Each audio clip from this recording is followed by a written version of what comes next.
21 दिसंबर को तेल अवीव का आसमान थर्रा रहा था।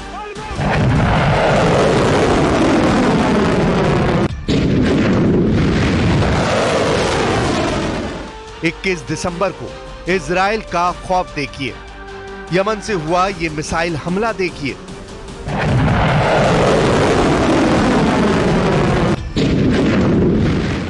क्योंकि ये मिसाइल अटैक नेतन्याहू बार बार अपनी टीवी स्क्रीन पर देख रहे हैं। नेतन्याहू देखकर हैरान है कि यमन के हूती इतना सटीक हमला कैसे कर सकते हैं। नेतन्याहू बेचैन है कि अगला हमला हुआ तो इजराइल को कैसे बचाएंगे।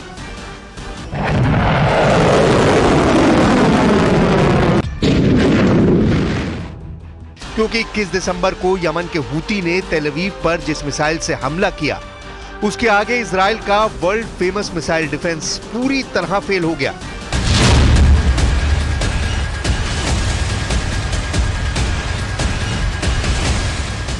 क्योंकि यमन की हाइपरसोनिक मिसाइल तेल अवीव पर ऐसी गिरी कि धमाका व्हाइट हाउस में भी सुना गया।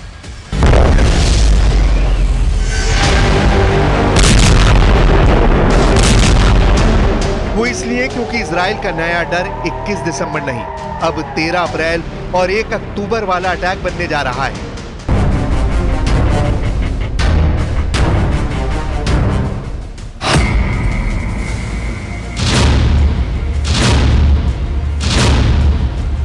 तेरह अप्रैल 2024 को इजराइल पर 300 ड्रोन और मिसाइलों से हमला हुआ था, तो 1 अक्टूबर 2024 को ईरान ने इजराइल पर 200 बैलिस्टिक मिसाइल फायर की थी।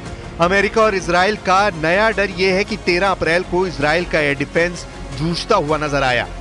1 अक्टूबर को इजराइल का एयर डिफेंस पूरी तरह फेल हो गया और अब 21 दिसंबर को जब यमन से सिर्फ एक मिसाइल फायर हुई, उसे भी इजराइल नहीं रोक पाया।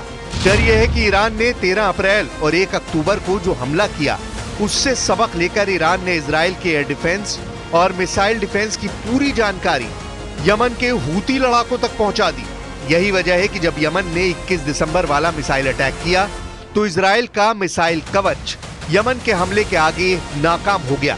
अब नेतन्याहू का नया खौफ यह है कि अगर यमन की एक मिसाइल को रोकने में इजराइल नाकाम रहा तो ईरान अगर फिर से 200 मिसाइलों से हमला करेगा तो इजराइल कैसे बचेगा।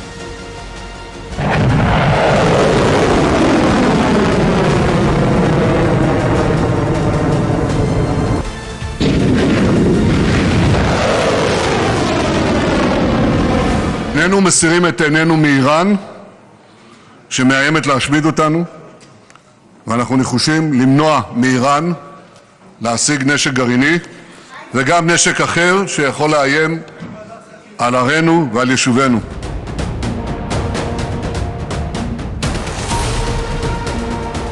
नेतन्याहू ईरान की मिसाइल टेक्नोलॉजी को लेकर इसलिए तनाव में है क्योंकि यमन से जो मिसाइल फायर की गई उसे रोकने में अमेरिका से मिला थार्ड सिस्टम भी फेल हो गया। थार्ड सिस्टम अमेरिका का सबसे अचूक और दुश्मन के हर वार को रोकने की सबसे बड़ी गारंटी माना जाता है।